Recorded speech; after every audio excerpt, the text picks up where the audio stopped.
Assalamualaikum warahmatullahi wabarakatuh. Innal hamdalillah nahmaduhu wa nasta'inuhu wa nastaghfiruh wa na'udzu billahi min shururi anfusina wa min sayyiati a'malina. Man yahdihillahu fala mudilla lahu wa man yudlil fala hadiya lahu. Wa ashhadu an la ilaha illallah wahdahu la syarika lahu وأشهد أن محمدا عبده ورسوله لا نبي بعده صلى الله عليه وعلى آله وعلى أصحابه ومن اهتدى بهداه إلى يوم القيامة. قال الله عز وجل يا أيها الذين آمنوا اتقوا الله حق تقاته ولا تموتن إلا وأنتم مسلمون. وقال عز وجل يا أيها الذين آمنوا اتقوا الله وقولوا قولا سديدا يصلح لكم أعمالكم ويغفر لكم ذنوبكم ومن يطع الله ورسوله فقد فاز فوزا عظيما.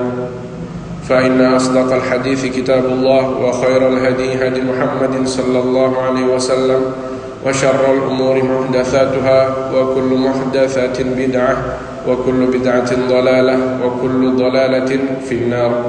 أما بعد معاشر المسلمين jamaah salat subuh Masjid Jami'al Muttaqin yang semoga dirahmati Allah Subhanahu wa taala.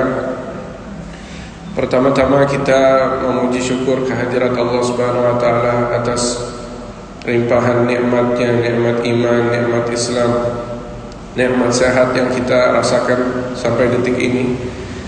Dan semoga Allah Subhanahu wa taala menerima amal soleh kita yang baru saja kita kerjakan, yaitu salat subuh berjamaah, dan segala amal soleh yang telah kita kerjakan di bulan Ramadan. Amin ya rabbal alamin. Pada pagi hari ini Anda mau membahas tentang fadilah menuntut ilmu. Fadilah menuntut ilmu. Pada suatu surat yang selalu kita baca setiap hari 17 kali, yaitu surat Al-Fatihah, di 17 rakaat setiap hari minimum yang diwajibkan kepada kita oleh Allah Subhanahu wa taala. Ada satu ayat yang berbunyi ihdinas siratal mustaqim, di mana ihdinas siratal mustaqim yang berarti ya Allah, tunjukkanlah kami kepada jalan yang lurus. Jalan yang lurus di sini ditafsirkan oleh para ulama al-mustaqim, yaitu jalannya Al-Qur'an yang pertama. Yang kedua adalah jalan al-Islam, jalannya agama Islam. Yang ketiga adalah jalan al-haq, jalan yang pasti benar. Ini siratal mustaqim. Allah Subhanahu wa taala melanjutkan di ayat selanjutnya, siratal ladzina an'amta 'alaihim ghairil maghdubi 'alaihim waladdallin. Jalannya orang-orang yang telah Allah berikan nikmat. Siapa orang ini? Orang-orang ini adalah para nabiyyin, was-siddiqina, wasyuhada'i, was-salihin. Mereka adalah orang-orang, yaitu orang-orang soleh yang terdahulu, dan para nabi, dan para syuhada, yaitu orang yang mati di jalan Allah Subhanahu wa taala, was-salihin, dan orang-orang soleh. Kita meminta petunjuk untuk ditunjukkan kepada jalan tersebut, dan kita meminta perlindungan kepada Allah Subhanahu wa taala dari jalan-jalan orang-orang yang al-maghdub wad-dallin, yaitu orang-orang yang Allah murkai dan orang-orang yang sesat, kata Allah Subhanahu wa taala. Al-maghdub ini artinya orang-orang yang Allah murkai, yang Allah marah kepada mereka, dan ad-dallin itu adalah orang-orang yang sesat, kata Allah Subhanahu wa taala. Dan di sini ditafsirkan oleh para ulama, dan ulama sepakat dalam hal ini bahwa orang-orang yang Allah murkai ini adalah orang-orang yang memiliki ilmu tetapi dia tidak mengamalkan ilmunya. Yaitu siapa? Al-Yahud. orang-orang Yahudi. Ini ulama sepakat tentang hal ini. Jadi mereka itu mengetahui ilmu tentang perkara agama mereka, tapi mereka tidak mengamalkannya. Ini akan menjadi suatu hujah untuk Allah mengazab mereka, karena mereka telah mengetahui ilmunya. Dan di ayat selanjutnya, ad-dallin, yaitu orang-orang yang sesat. Ulama sepakat juga tentang hal ini, bahwa orang-orang yang sesat adalah orang-orang Nasara. Kenapa mereka sesat? Karena mereka beribadah bukan di atas ilmu. Mereka tidak beribadah di atas ilmu. Mereka ahli ibadah, tapi mereka beribadah tidak di atas ilmu. Karena ini Allah bilang mereka orang-orang yang sesat. Dan kita dilarang oleh Allah Subhanahu wa taala untuk bertasyabbuh atau mengikuti jalan-jalannya mereka ini, Yahudi dan Nasrani. Karena telah dibahas oleh Rasulullah SAW di beberapa hadis keharaman untuk bertasyabbuh dengan kaum mereka. Dan Allah Subhanahu wa taala sering memerintahkan para nabinya untuk meminta kepada Allah Subhanahu wa taala untuk ditambahkan ilmunya. Allah Subhanahu wa taala berfirman, "Wa qur rabbi zidni ilma." Ya Allah, dan kata Allah Subhanahu wa taala, dan katakan ya Muhammad, Rabbi zidni ilma. Ya Rabb, tambahkanlah ilmuku. Ini di surat Thaha. Allah Subhanahu wa taala memerintahkan Rasulullah SAW untuk meminta ditambahkan ilmunya. Padahal Rasulullah SAW diturunkan wahyu langsung dari Allah Subhanahu wa taala melalui malaikat Jibril alaihissalam. Dengan hal ini Nabi SAW merupakan orang yang paling berilmu di dunia ini, dan diperintahkan untuk berdoa dengan doa ini. Jadi apakah manusia yang lain tidak lebih pantas untuk meminta dengan doa ini? Dan bahkan kita harusnya sebagai seorang manusia biasa, sebagai umat muslim, harus lebih bersemangat menerapkan doa ini di setiap saat yang kita berdoa. Katakan Rabbi zidni ilma. Ini para nabi berdoa dengan doa ini. Jadi kita lebih pantas untuk berdoa dengan doa ini, Rabbi zidni ilma. Sangat pendek, sangat singkat, dan mudah dihafal. Dan Allah Subhanahu wa taala juga menjelaskan tentang agungnya ilmu.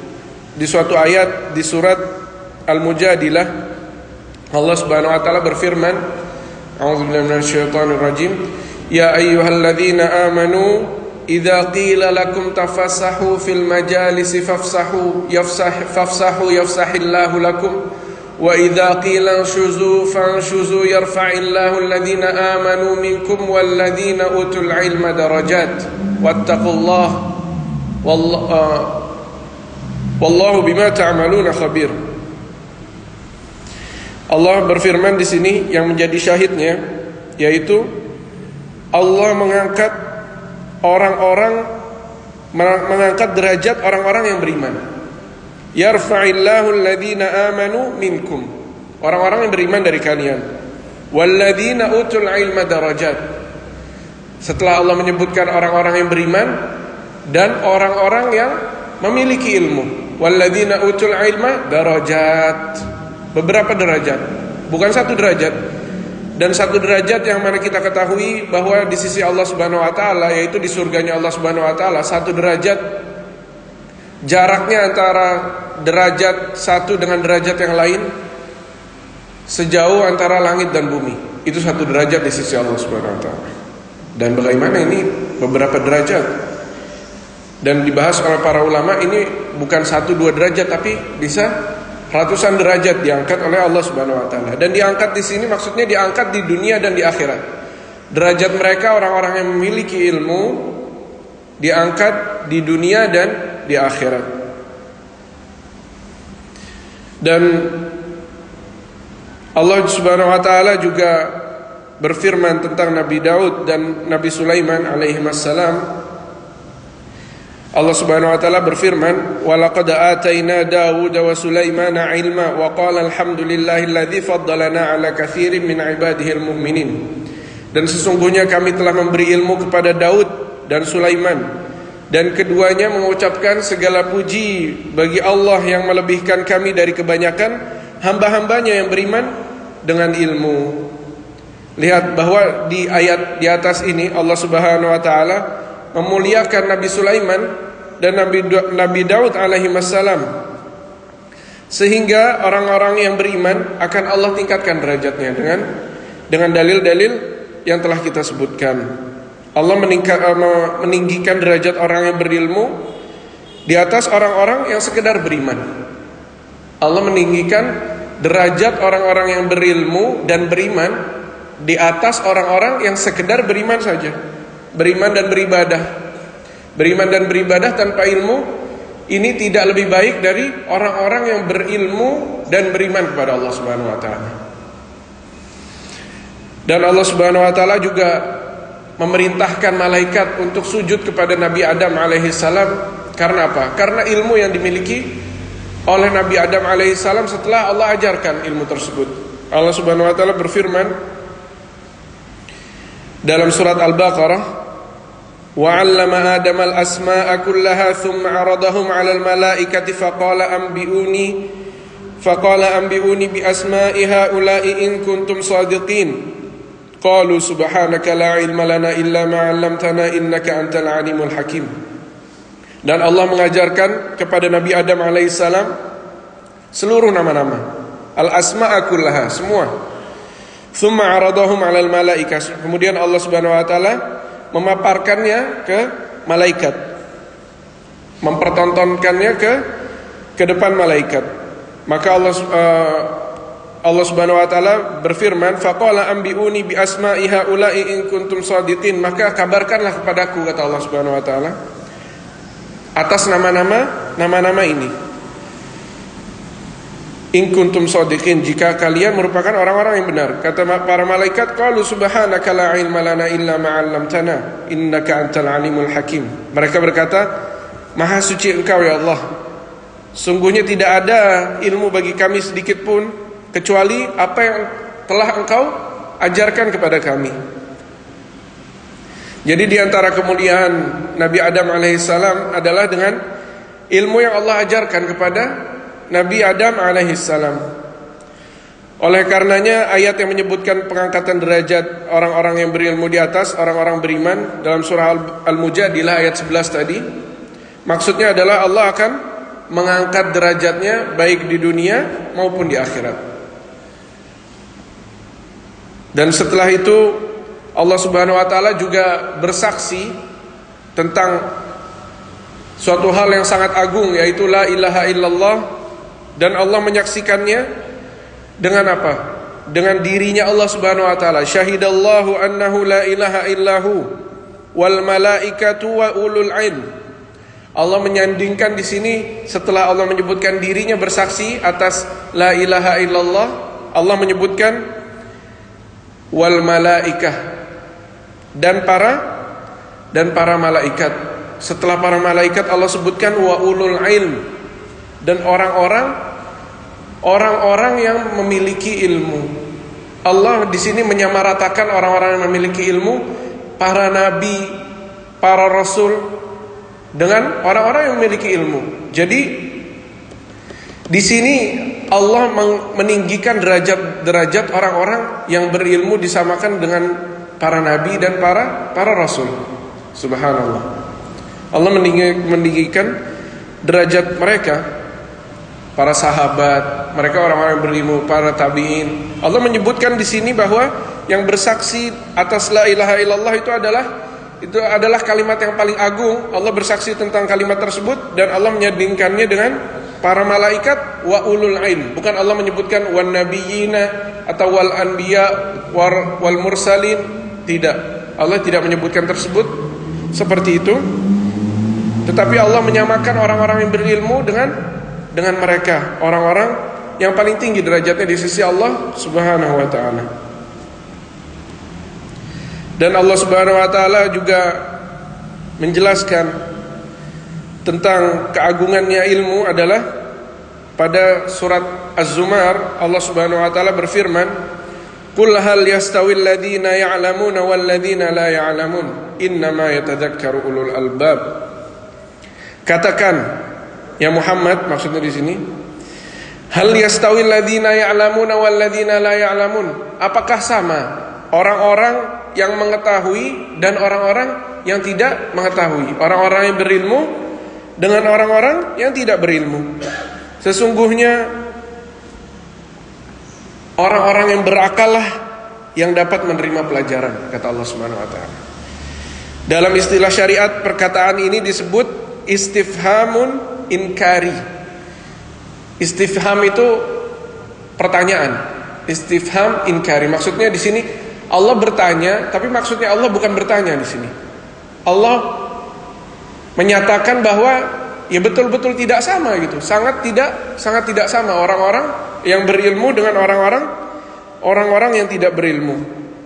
Dan Allah membedakan kehidupan mereka, orang-orang yang berilmu dan tidak berilmu ini, di dunia, ya, di alam barzakh, dan kehidupan mereka di akhirat. Allah membedakan kehidupan mereka. Allah juga membedakan di antara mereka dalam hal keyakinan, adab, dan hal-hal lainnya. Dan kita bayangkan, jamaah rahimani wa rahimakumullah, jangankan untuk membandingkan orang yang berilmu dan tidak berilmu, perbedaan antara hewan yang berilmu dan tidak berilmu sendiri Allah bedakan. Ya, hewan yang berilmu dan tidak berilmu Allah bedakan. Allah Subhanahu wa taala berfirman di surat Al-Maidah, yas'alunaka madza uhilla lahum qul uhilla lakumut thayyibatu wa ma 'allamtum minal jawarihi mukallibina tu'allimunahunna mimma 'allamakumullah fakulu mimma amsakna 'alaikum wadhkuru smallahi 'alaihi wattaqullaha innallaha sari'ul hisab. Allah Subhanahu wa taala berfirman tentang anjing yang diajarkan dan tidak diajarkan. Kata Allah Subhanahu wa taala, mereka bertanya kepadamu ya Muhammad, apakah yang dihalalkan bagi mereka? Katakanlah, yang dihalalkan bagimu adalah makanan yang baik-baik dan buruan yang ditangkap oleh binatang pemburu yang telah kamu latih untuk berburu. Ini anjing maksudnya. Anjing yang dilatih untuk berburu. Yang kamu latih menurut apa yang telah diajarkan Allah kepadamu. Maka makanlah apa yang ditangkapnya untukmu dan sebutlah nama Allah waktu melepasnya, waktu melepas anjing tersebut. Dan bertakwalah kepada Allah, sungguh Allah sangat cepat perhitungannya. Jadi di sini ada seekor anjing yang ingin berburu dengan anjing, seseorang yang ingin berburu dengan seekor anjing. Ya. Kemudian dia mengajari anjing tersebut hingga pintar, lalu dilepasnya anjing tersebut untuk berburu dengan bismillah. Orang ini waktu melepas dia membaca bismillah. Maka jika anjing tersebut mendapatkan hewan buruannya, maka hasil buruan yang didapat oleh anjing tersebut hukumnya halal. Akan tetapi jika anjing yang tidak dilatih kemudian dia berburu dan mendapatkan hewan buruannya, maka status hewan buruannya ini menjadi haram. Ini perbedaan antara anjing yang diajarkan dengan anjing yang tidak diajarkan. Ya, apalagi manusia. Manusia yang berilmu dengan manusia yang tidak berilmu juga pasti beda derajatnya di sisi Allah Subhanahu wa taala. Dan Allah Subhanahu wa taala juga berfirman tentang keagungannya ilmu adalah Allah Subhanahu wa taala berfirman di surat At-Taubah, "Wa ma kana al-mu'minun liyanfiru kaffatan falawla nafara min kulli firqatin minhum ta'ifatun liyatafaqahu fid din wa liyunziru qaumahum idza raja'u ilaihim la'allahum yahdharun." Yang artinya, dan tidak sepatutnya orang-orang mukmin itu semuanya pergi. Ini waktu jihad. Allah menceritakan di saat jihad. Semuanya pergi ke medan perang tersebut. Mengapa sebagian dari setiap golongan di antara mereka tidak pergi untuk memperdalam pengetahuan agama mereka dan untuk memberi peringatan kepada kaumnya apabila mereka telah kembali agar mereka dapat menjaga dirinya. Jadi Allah di sini menjelaskan bahwa waktu orang berjihad itu kenapa enggak sebagian itu mereka menuntut ilmu, jangan semuanya berjihad di jalan Allah Subhanahu wa taala. Ya, bahkan Allah Subhanahu wa taala di sini menyamakan orang yang berjihad fisabilillah, yang berperang di jalan Allah Subhanahu wa taala dengan orang-orang yang menuntut ilmu. Allah menyebutkan di ayat yang lain, fala tuti'il kafirina wajahidhum bihi jihadan kabira. Janganlah kalian menaati orang-orang kafir, ya, kamu ya Muhammad, maksudnya jangan menaati orang-orang kafir, wajahidhum bihi jihadan kabira, dan kamu berjihadlah atas mereka jihadan kabira, dengan jihad yang besar. Ayat ini ya diturunkan sebelum Nabi Muhammad SAW hijrah ke kota Madinah. Dan kita tahu bahwa sebelum Nabi Muhammad SAW hijrah ke kota Madinah tidak ada perang, tidak ada jihad, belum ada perang. Ya, ini di Makkah. Surat ini berarti ayat ini Makkiyah, ayat Makkiyah yang turun di Makkah. Dan kita tahu bahwa Allah Subhanahu wa taala memerintahkan jangan kamu taati orang kafir, dan berjihadlah kamu atas mereka jihadan kabiro. Maksudnya apa? Jihad yang besar ini maksudnya apa? Berjihadlah kamu dengan ilmu, kata Allah Subhanahu wa taala. Jadi Allah menyamakan orang-orang yang berjihad fisabilillah dengan berperang, dengan tombak, dengan dirinya, ya, dengan orang yang menuntut ilmu di jalan Allah Subhanahu wa taala. Allah menyamakan derajatnya dengan jihad yang besar, kata Allah, jihadan kabira. Dan kita tahu bahwa para sahabat mereka disiksa di zaman Rasulullah SAW pada tahun-tahun setelah 2 Hijriah,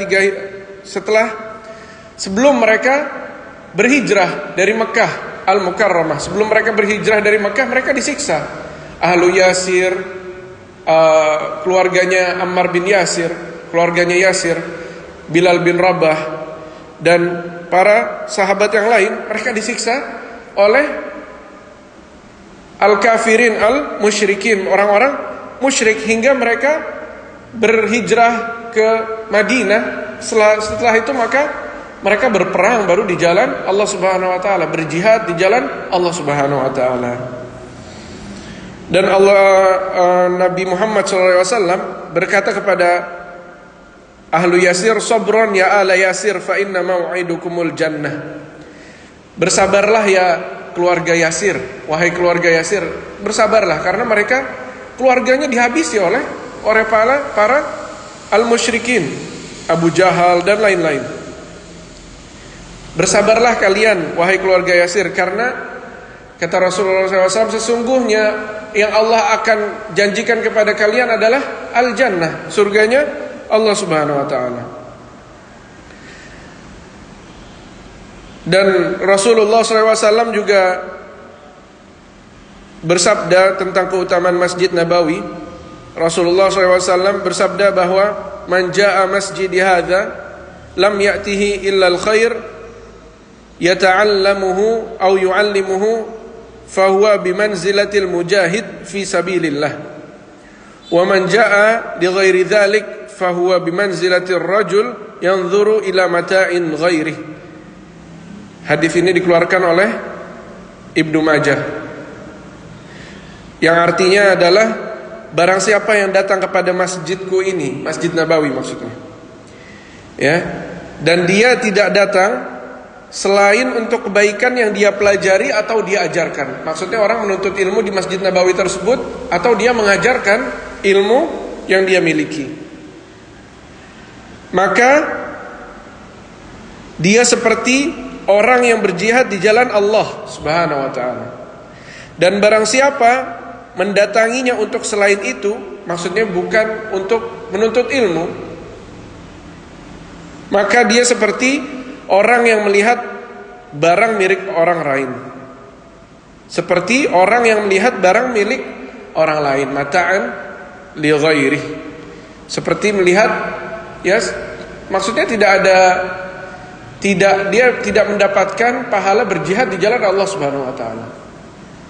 Jadi yang mendapatkan pahala berjihad di jalan Allah Subhanahu wa taala orang yang datang ke Masjid Nabawi, dia untuk belajar sesuatu, maksudnya agama Allah Subhanahu wa taala, atau dia mengajarkan ilmu yang diajarkan oleh Allah Subhanahu wa taala. Maka jamaah rahimani wa rahimakumullah, jangan sampai kita ragu bahwa menuntut ilmu itu adalah perkara yang penting bagi diri pribadi atau masyarakat kita semua ini. Bahkan di zaman sekarang ini kesempatan untuk berjihad dengan senjata hampir tidak ada. Hampir tidak ada. Dan tidak mudah terbuka di mana-mana. Dan berapa banyak kita melihat betapa banyak jihad yang berada di muka bumi sekarang ini tidak sesuai syariat Allah Subhanahu wa taala. Tidak sesuai. Mereka membunuh orang-orang yang lemah, membunuh orang-orang seperti perempuan, orang-orang tua, anak-anak. Ini tidak disyariatkan dalam agama kita. Dan kita lihat negara-negara non-muslim, karena geliat Islam yang luar biasa, akhirnya orang berbondong-bondong masuk ke Islam. Karena apa? Karena ilmu. Karena ilmu. Mereka berjihad dengan apa? Dengan menyebarkan ilmu seperti di Eropa sekarang. Ada satu pojok di negara Inggris itu, satu pojok, orang itu bebas mengeluarkan pendapat di sana. Bebas mengeluarkan pendapat. Akhirnya di situ tempat orang masuk Islam. Jadi tempat orang masuk Islam. Akhirnya orang berbondong-bondong masuk ke Islam di sana. Dan di negara-negara yang lain, banyak orang yang berbondong-bondong masuk ke Islam karena apa? Karena tersebarnya ilmu sekarang di internet, buku-buku semua tersebar. Tinggal kita sebagai manusia ini mau mencari hidayah atau tidak. Dan kita mau mendapatkan hasil dari ilmu tersebut, kita bisa mendapatkan pahala yang sangat besar kalau seseorang itu mendapat hidayah dari jalannya kita. Dan ketika kita berdakwah, ya, terlebih lagi pendakwah tersebut kurang mampu, maka Rasulullah SAW bersabda, Inna sadaqatu lil ini firman Allah Subhanahu wa taala, innama sadaqatu lil fuqara'i wal masakina wal 'amilina 'alaiha wal mu'allafati qulubuhum wa fir riqabi wal gharimina wa fi sabilillah wa ibnis sabil faridatan minallah wallahu alimun hakim. Allah sampai mensyariatkan sedekah itu atau zakat ini disyariatkan untuk para penuntut ilmu. Fisabilillah di sini dimaksudkan sebagian para ulama berijtihad bahwa para pendakwah ini dikategorikan orang yang bisa menerima zakat karena mereka dianggap sedang berjihad di jalan Allah. Itu tadi yang ayat kita yang sebutkan. Ayat yang kita sebutkan adalah ayat tentang zakat, di mana disebutkan 8 orang yang berhak untuk mendapatkan zakat. Dan di salah satunya Allah sebutkan wa fi sabilillah di ayat itu. Wa fi sabilillah maksudnya di jalan Allah Subhanahu wa taala. Diartikan oleh para ulama, mereka berijtihad bahwa para pendakwah dikategorikan orang yang bisa menerima zakat. Terlebih jika seorang dai tersebut orang yang tidak mampu. Ya. Jadi jelas bahwa mereka berhak mendapatkan zakat karena dakwah mereka adalah jihad. Adalah jihad fi sabilillah. Dan ada hadis-hadis atau dalil-dalil yang menyebutkan tentang agungnya ilmu, diantaranya adalah Rasulullah SAW bersabda, Man yuridillahu bihi khairan yufaqihu fid din. Yang artinya barang siapa yang Allah kehendaki kebaikan baginya, maka Allah akan buat dia faqih terhadap perkara agama. Faqih itu paham maksudnya.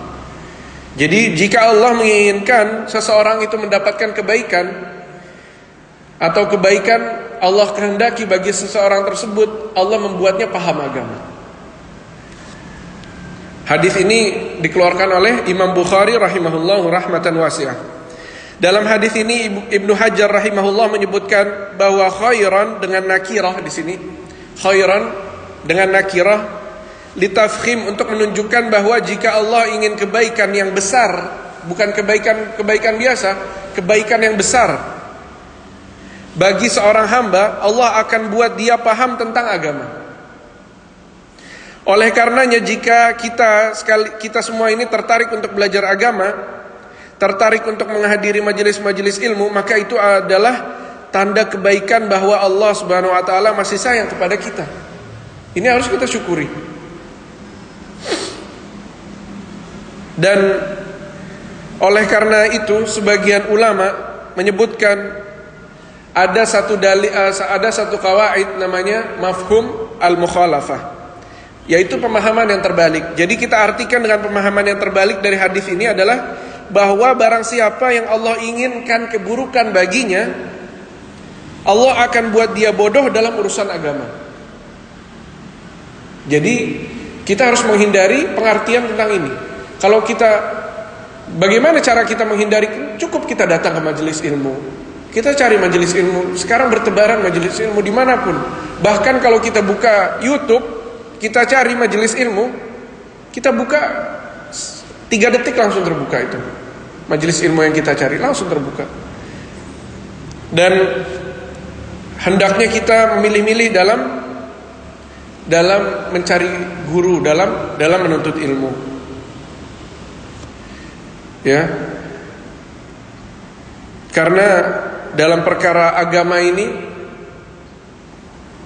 sangat-sangat berat bagi seseorang yang mengambil agama ini dari orang yang salah.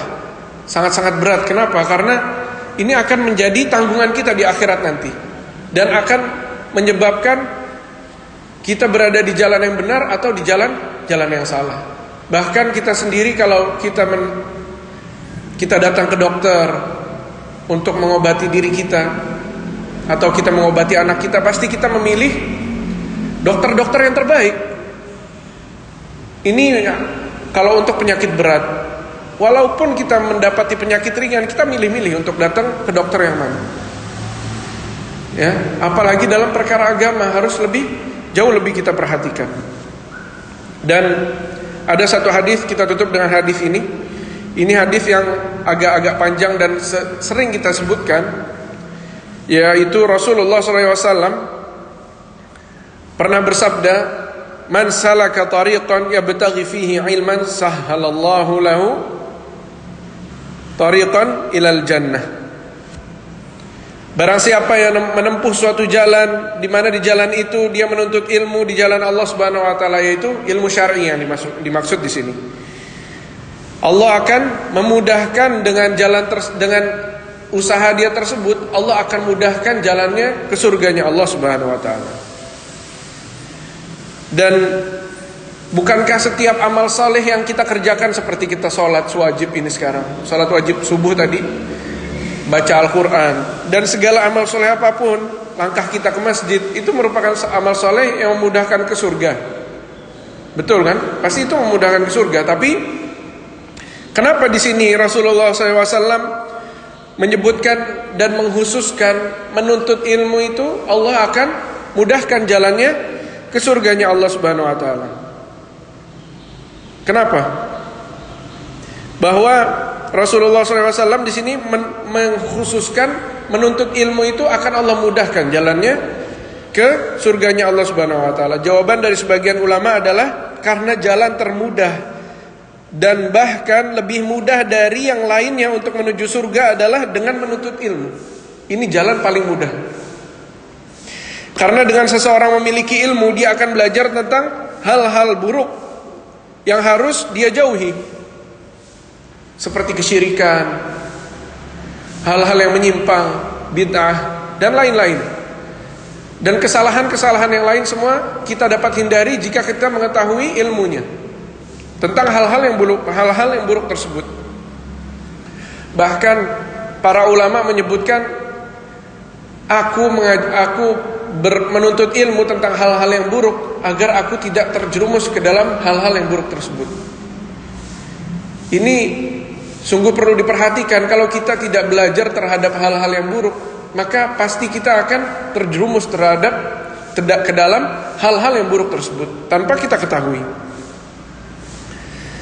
Dan kata Rasulullah SAW juga, talabul ilm faridatun ala kulli muslim.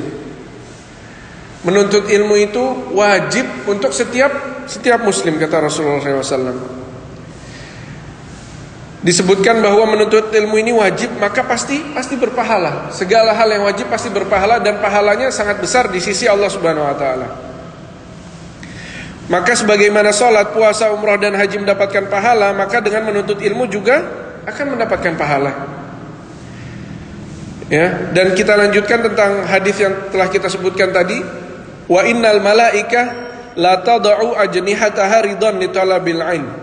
Dan para malaikat akan membentangkan sayapnya karena ridho kepada penuntut ilmu. Malaikat melakukan tersebut karena penghormatan mereka. Karena penghormatan mereka terhadap para penuntut ilmu. Dan tatkala malaikat itu melihat seorang hamba yang sedang berjalan dan bersemangat untuk menuntut ilmu, maka akan membentangkan sayapnya untuk melindungi hamba tersebut yang sedang hendak pergi menuntut ilmu. Dan di poin ketiga, Rasulullah SAW bersabda, wa innal alim la yastaghfiru lahu man fis samawati wa man fil ardi hatta al-hitanu fil ma'. Sesungguhnya seseorang yang berilmu itu akan dimintakan ampunan oleh makhluk penghuni langit dan bumi hingga ikan yang ada di air. Jadi semua makhluk Allah Subhanahu wa taala yang ada di langit dan di bumi, ya, akan memintakan ampunan untuk orang yang berilmu, sampai ikan-ikan yang ada di dalam air, di dalam laut. Tingkatan ini merupakan tingkatan yang paling tinggi. Jadi setelah orang menuntut ilmu, maka dia akan menjadi orang yang alim, orang yang berilmu. Bagi seorang penuntut ilmu belum bisa mendapatkan keutamaan hadis ini, ya, hingga dia terus belajar sampai dia mencapai derajat alim. Ya. Maka para ulama mengatakan bahwa begitulah ilmu, dia akan mendapatkan kesejahteraan, ketentraman, dan akan menghindarkan manusia dari kerusakan. Adapun orang yang tidak berilmu, kebodohannya itu akan menimbulkan berbagai macam kerusakan maupun bencana. Ini orang-orang yang berilmu dan orang-orang yang tidak berilmu.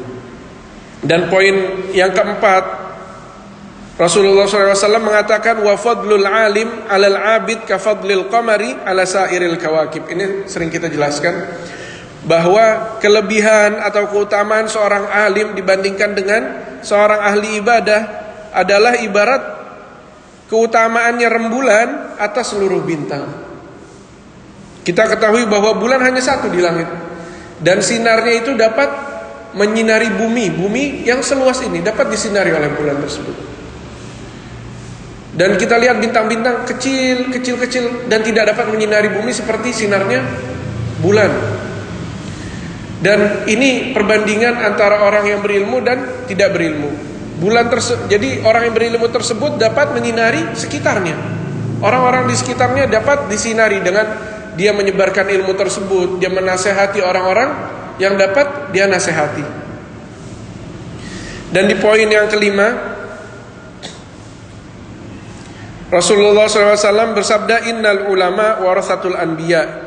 Wa innal anbiya lam yuwarrithu dinaran wala dirhaman, innama warasul ilma faman akhadahu akhadha bihadzin wafir.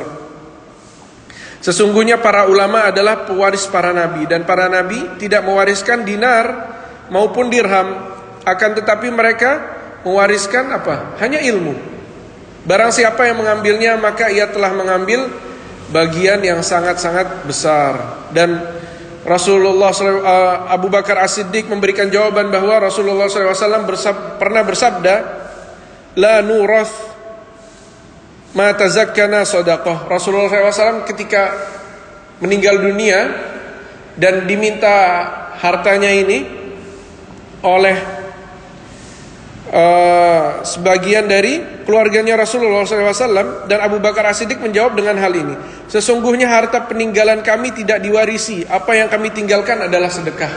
Ini kata Rasulullah SAW, hadis dari Rasulullah SAW. Jadi maksudnya para nabi ini tidak mewariskan harta apapun, yang mereka warisi hanyalah ilmu, ya. Dan ini Masya Allah, fadilah tentang ilmu ini masih belum selesai, sedikit lagi, tapi sepertinya waktunya sudah habis.